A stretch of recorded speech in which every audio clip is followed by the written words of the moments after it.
Hey, everybody, welcome back to Nordic Visionaries, powered by the Innovation Storyteller Show. I am thrilled for our next session together. If this is your first time tuning in to Nordic Visionaries, you're in for a treat. Our conversations on this podcast are all about the intersection of innovation and sustainability. We're talking to Nordic leaders. These are folks who are making real breakthroughs in the fields of innovation and sustainability, in climate and technology.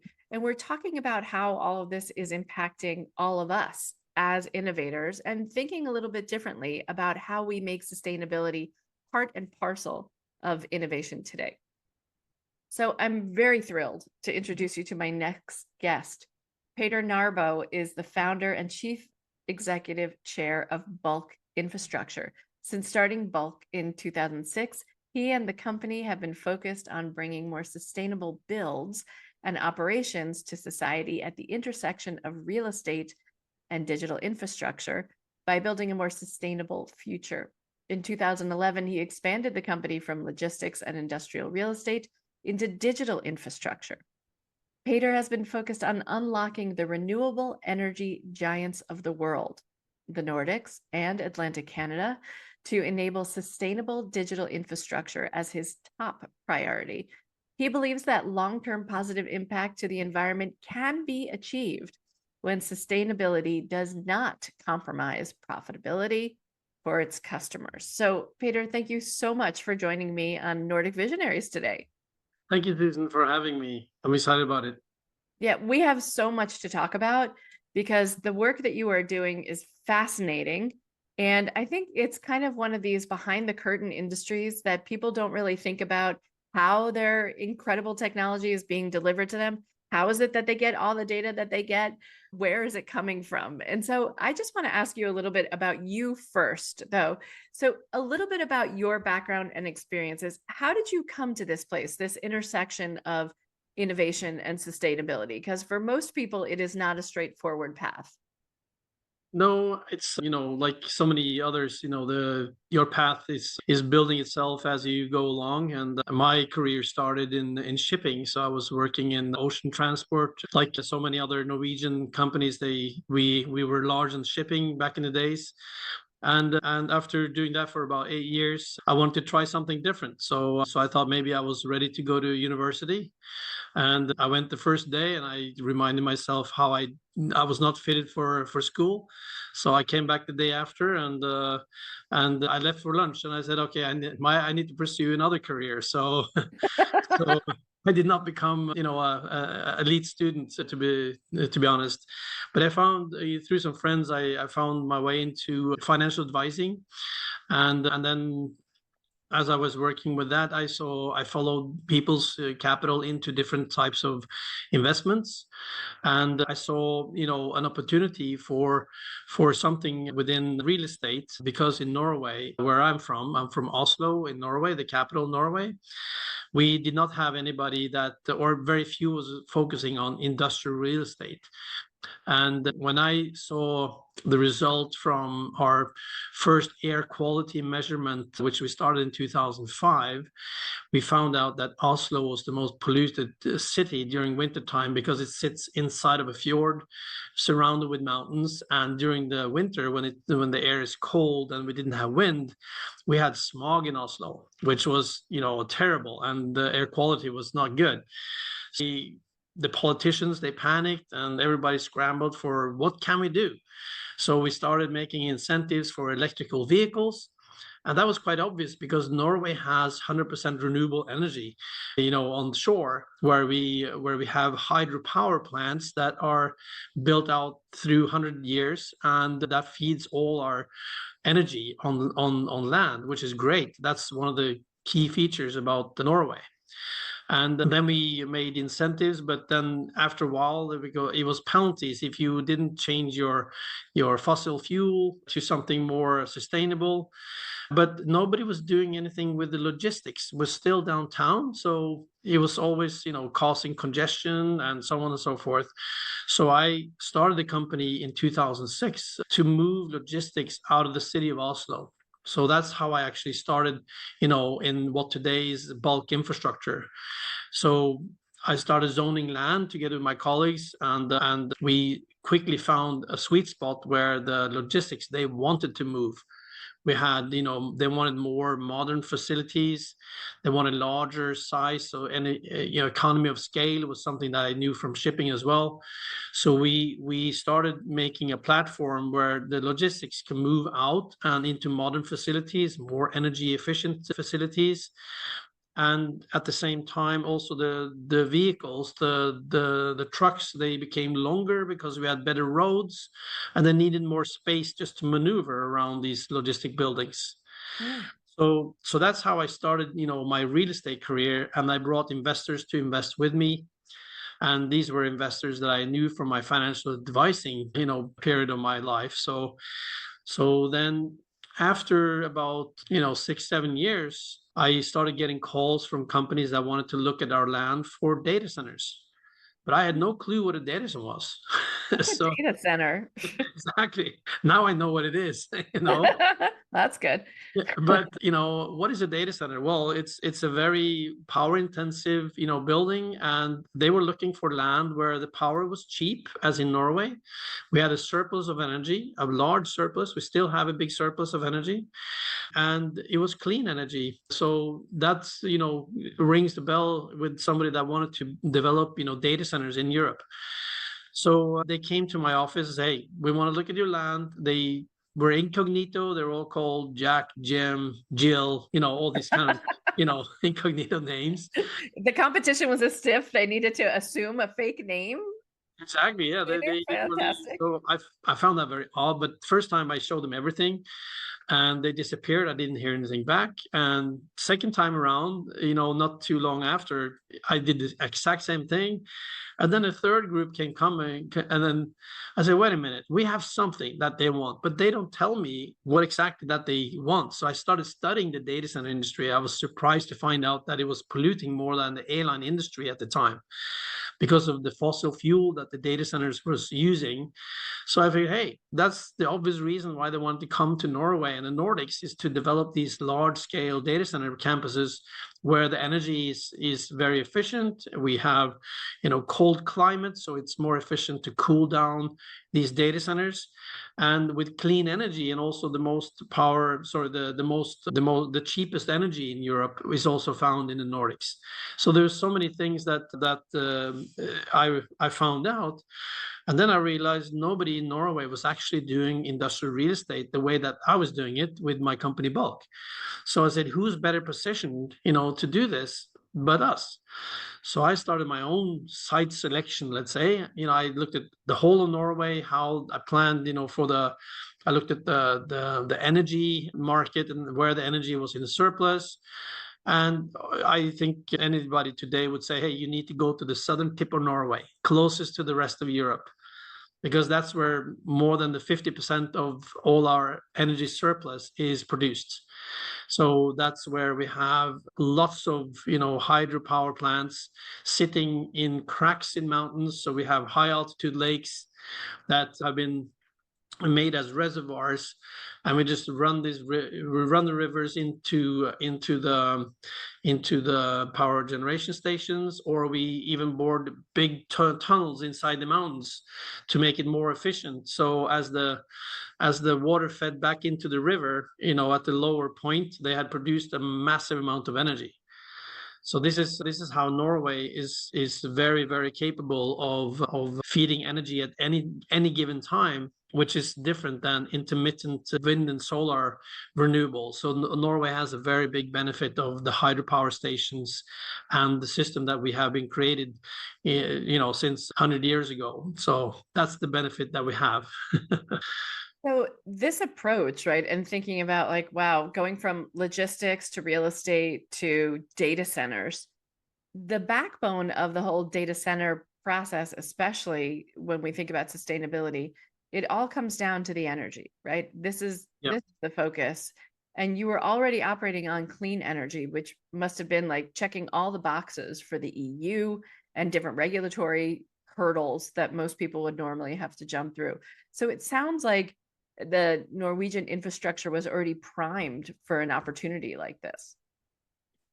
It is because since, back in the days, we used to have a lot of paper mills, we used to have fertilizer plants, aluminum smelters, nickel production, all these very, very power hungry industries. The Mm. Norwegian power grid was built for those big factories not to lose energy at any given time, because it was such a devastating, impact on the business if they had a power outage.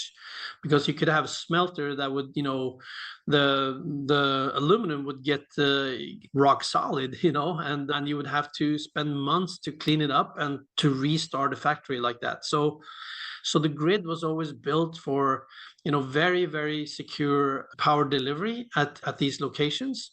So you can say that the Norwegian grid was built for the industry and less so to distribute it to populations, because Norway don't have a lot of people, but we have a lot of energy, power intensive industries.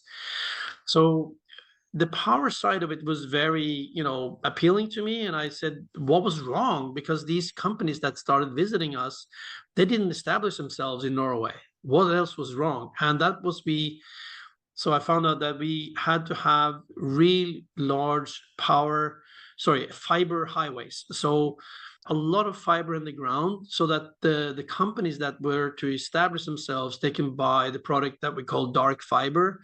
So they would put their own equipment on the fiber strands and run their own applications to feed to and from these data centers. But Norway was very early to build out fiber, and that was already 20 years plus old at the time these companies started looking at Norway. So it was chopped and changed for 20 years, and we couldn't establish the large fiber optic network that they wanted. So I realized that I had to also build fiber, and that was a business that we haven't done before.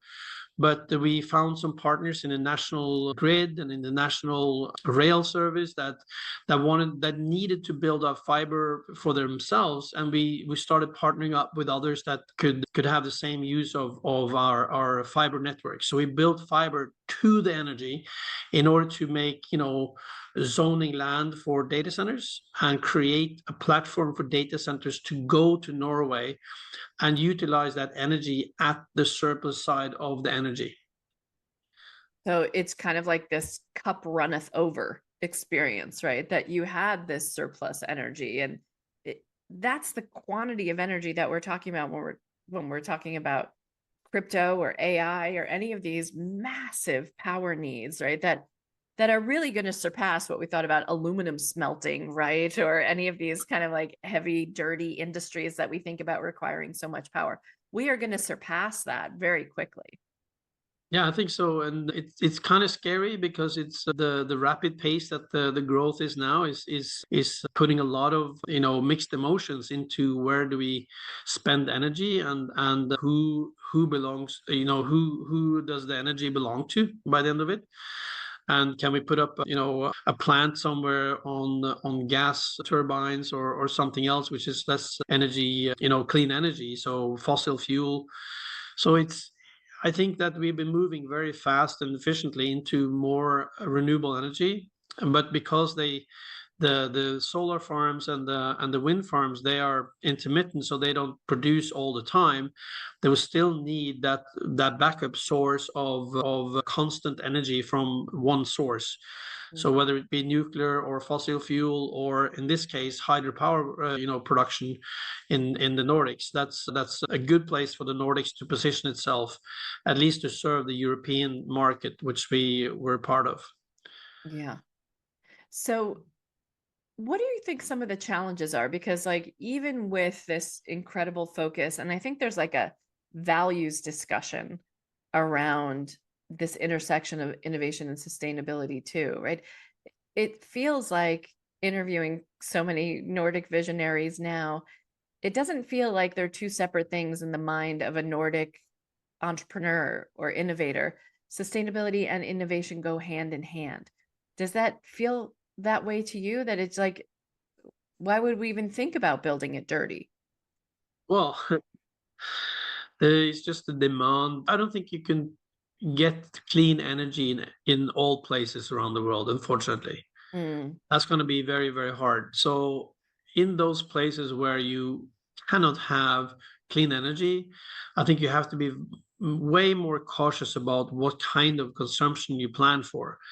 So I think also the society that we have today is not being prepared well enough to ask for clean energy sourced data centers, for instance, because we will accept, I was told that any given family sort of touches about 40 data centers a day when using, if you're gaming or using your Zoom calls or using, being on the internet, you touch upon these data centers that are located all around the world.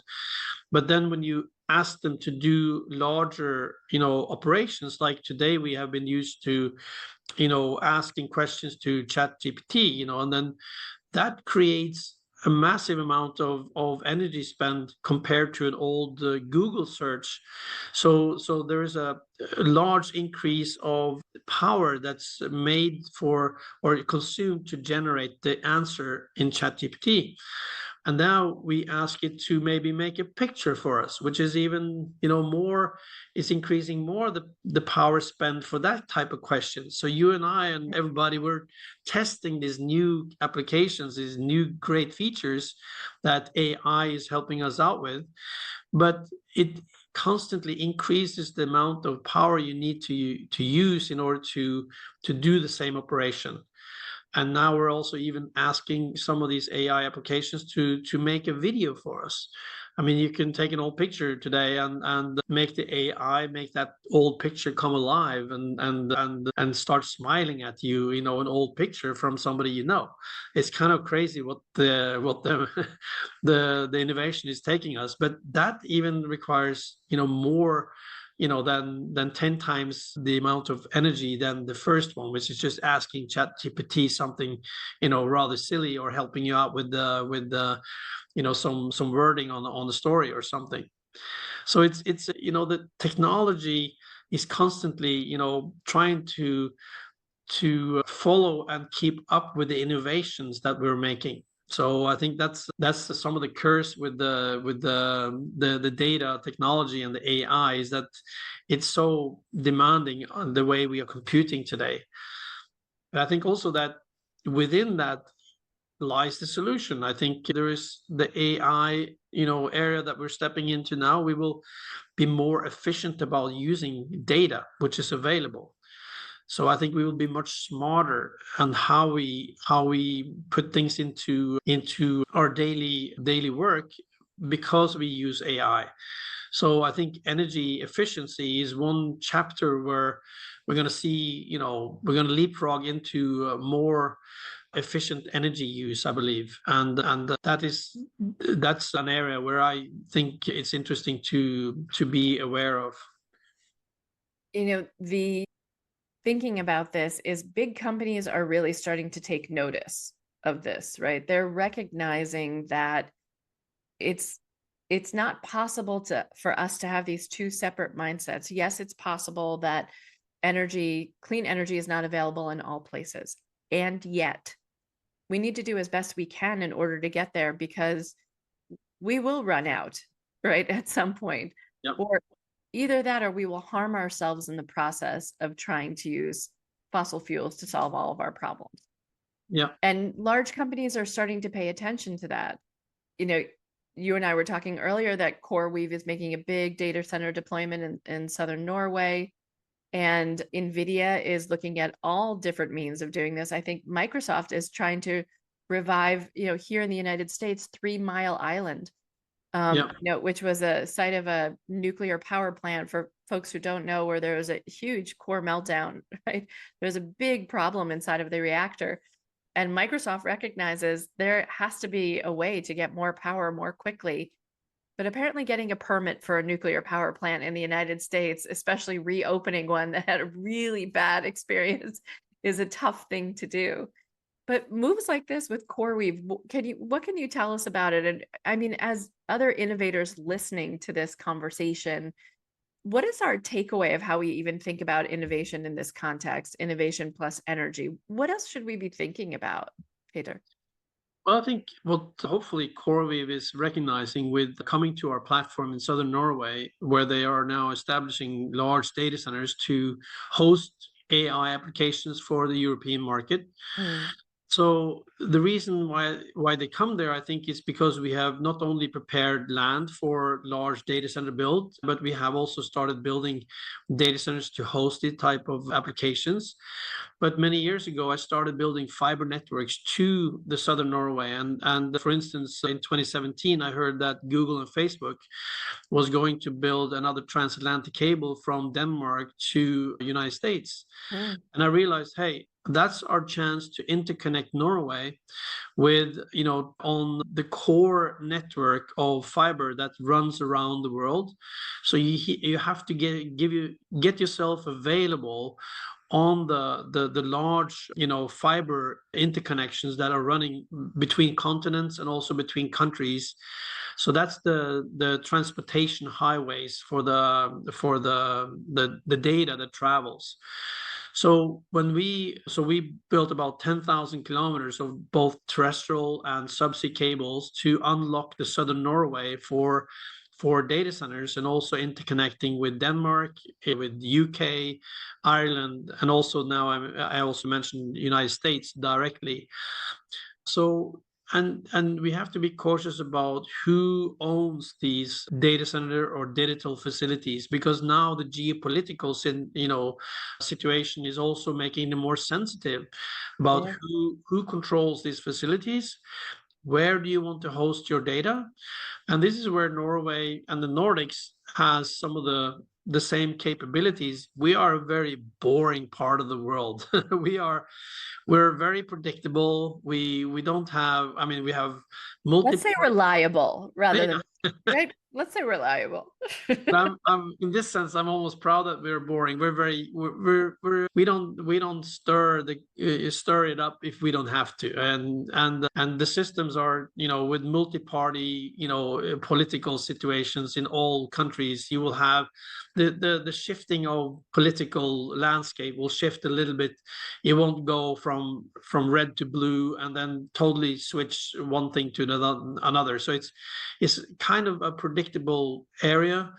We're also a social democratic part of the world, where so the power that we produce in these countries sort of belongs to the people, and you have to play alongside with the general population if you're going to be able to be given the power to use all that energy for your data centers. So that means that you have to be smart about where you locate the data centers, that they are in a place where there's a surplus of energy. Because if you're in a place where there's a power deficit, then you will have to fight about the grid between where the power is produced and where it's consumed. And the further you are away from the power production, the more loss the energy is going to have over the transmission grid. So that's where the Nordics is such a well positioned for power hungry industries, is exactly that. So that's why I think that we will maintain to be an energy region, which is such a important part in the European sense, that we are, a large energy producer, and we are exporting energy in many ways. We're exporting oil and gas, and also power through power interconnectors. So that's a role that we have been trusted to have over generations, and we will maintain that role by digitalizing the energy. So going through a data center before you ship the data out of the country is actually just like more like a refinery for oil and gas, where you put the heavy oil into a refinery and you produce different sorts of products, locally, and then you ship, gas, diesel, you ship other types of Kerosene, products. whatever it may be. Right. Yeah. Yeah. So we're digitalizing the energy and making it a global reach once it's digitalized. Yeah. You know, it's also fascinating, I think, for us as Americans, for some of my listeners, you know, Norway sits on such a huge quantity of oil, right? And it has made the citizens healthy, wealthy, and wise, I hope. But the wise part also comes to say, we're going to make other smart decisions about sustainability and leveraging all the opportunity that exists, not just taking kind of the easy, low-hanging fruit, right? Which is this ample oil and infrastructure for Yep. oil and gas, right? But to build up whole new industries around sustainability and the collection of energy and distribution of energy in ways that really capitalize on the future of innovation. And Yeah. it's happening right now. It's not a tomorrow thing. We feel it every time we ask ChatGPT for a new recipe for chicken marsala, which I'll be making tonight. But and destroying probably, a couple of kilowatt hours on ChatGPT. Sorry about that. I should have Just said it. that, and it's someone is going to have to write a primer of save the planet, use Google for this, use AI for that.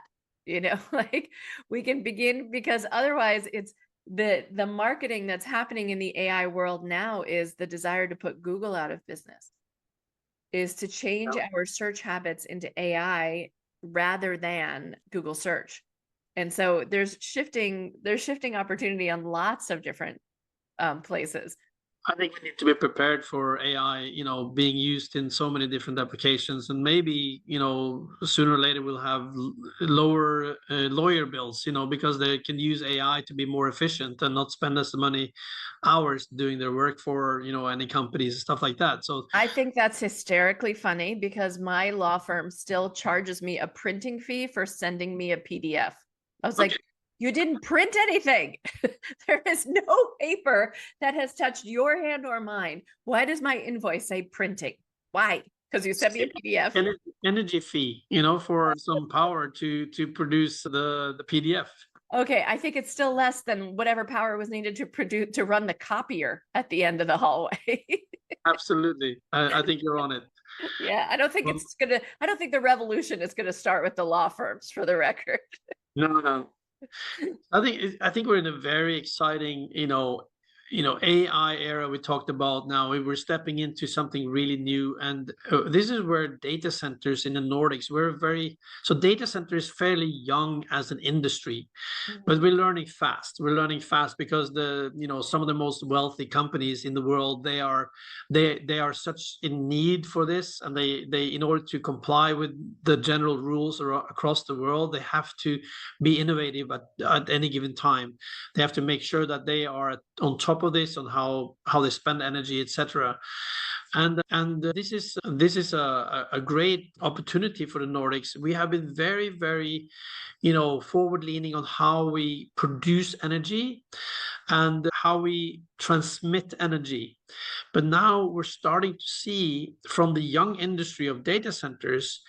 You remember, well, a data center usually has the data center itself, but then they have backup energy by diesel generators that are sitting idle, waiting for any failure for power outage, so that they will start up, and then they will produce energy for a short period of time until the power is back on, so that they will not lose any power. There won't be any power outage on the data center.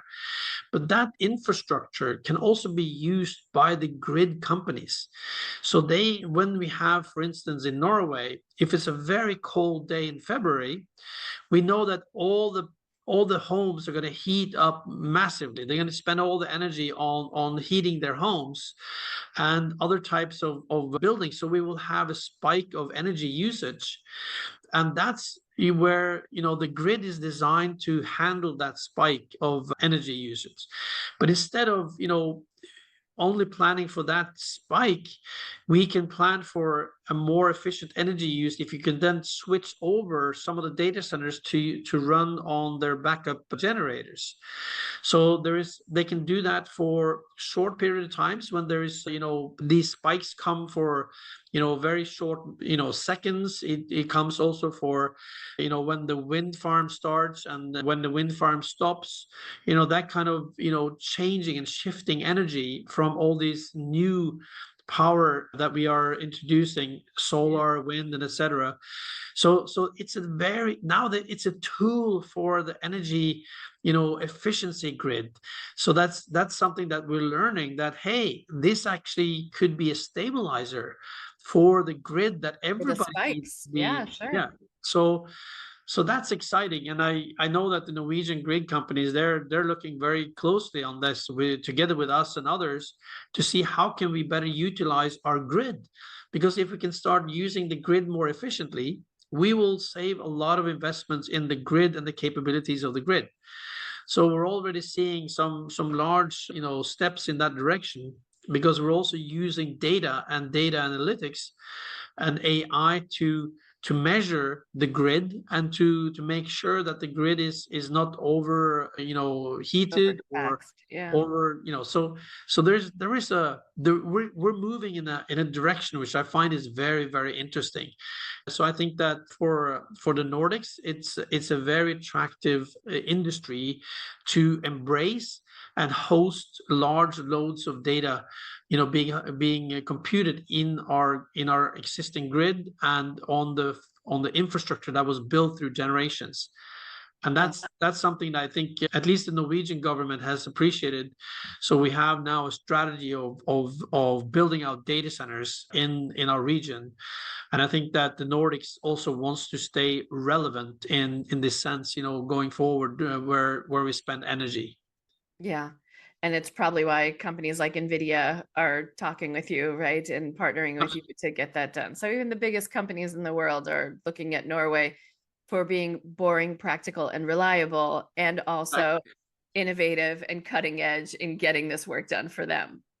Yeah, we're very proud of being, one of the few partners to NVIDIA. So when they, have a new server set up, come up, then they need to find out a way to host it, and what kind of, we usually talk about kilowatt per rack. So the when you started out cooling the whole room of a data room where the racks were put in, the rack maybe had 6 to 10 kilowatt per rack.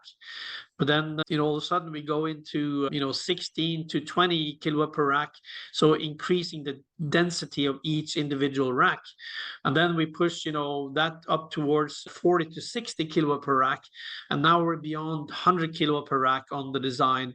So we moved away from cooling just the room for every server to sort of be hosted in a cold aisle or hot aisle, how we design it, into cooling each individual rack from the outside of the building. So the technology could grow on the outside of the building, and we cool it down with liquid cooling that goes into the building, and it could be either cooled by a rear door. So you have a door at the backside of the server that cools down the rack, or it could be inside the rack itself. You could also have liquid cooling. So it's a lot of technology that's moving fast, in order to cope with the increase of the power density per rack. So I that's just want something you that to know that like my mental picture of this data center is actually an igloo or an ice hotel that's built around your data center. And I'm just picturing all the accoutrements that happen with an ice hotel that wound up going like, oh, and by the way, we have a data center that's in here too, that's powering this beautiful place. Okay, so I need to ask you the 3 questions that I ask all of my guests on Nordic Visionaries. Are you ready, I'm ready. Peter? Okay. Who are the Nordic innovators who have inspired you the most? I'm thinking about authors, designers, environmentalists, books that you've read that really shaped your thinking on this intersection of innovation and sustainability. Well, I think it's hard to look at energy and the industry that the Nordics has been developing without thinking about Sam Eide. So he was a Norwegian that made the start of the power hungry industries, and he brought them to Norway and built out power plants and factories next to the power plant. So he sort of took the big industry players in Europe and brought them to Norway to make efficiency out of using the energy at the source of energy. Mm. So that was how actually Norway came into that space with some ideas, visionary, and he used a lot of Swedish capital, and the people were educated in Germany, so it was a mix of the European capabilities that came to Norway to innovate and start power hungry industries. So that's some idea for you. Fantastic. We'll have to look up some IDA and do a little reading. What can American listeners learn from these Nordic approaches to innovation and sustainability, do you think, Peter? Well, I think it's one thing we have in the Nordics which we don't see, as much around the world. It's the curiosity to improve on sustainability. So asking the right questions and being critical about the services that we ask for. So for instance, if you're an IT expert in your company and you are hosting a lot of new applications on various places, maybe you go to Microsoft or you go to Amazon or Google or wherever the provider you're using, maybe you have your private cloud set up as well. You should ask yourself, can your providers give you that same service on renewable energy? And the answer is probably going to be yes. And you just need to learn how that impacts you as a company, if it's going to increase your latency for some of your services, or if it's going to be cheaper or more expensive. But just asking the question about how sustainable is your power, that's something that could be asked. I'm not saying that all Nordic companies does the same, because we take it for granted when we have all clean renewable energy in our socket.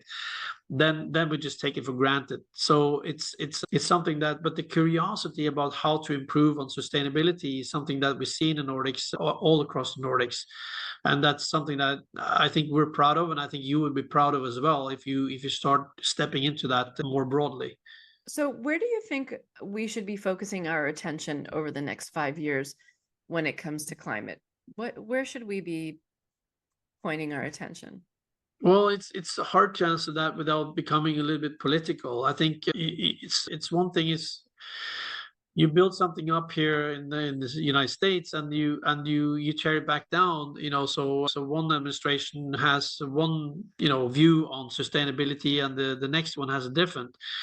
So I think that's it's hard to imagine that you could have a long-term view. It's you would need to build something which can last for decades, a plan for decades, not just for 4 years at a time or 8, and hopefully that will last over to the next administration. And I think you're overusing a lot of the capabilities that United States has, by constantly switching that. So, but today's political landscape is very hard to find agreements on some of those core, long-term plans. So I don't think it's an easy task.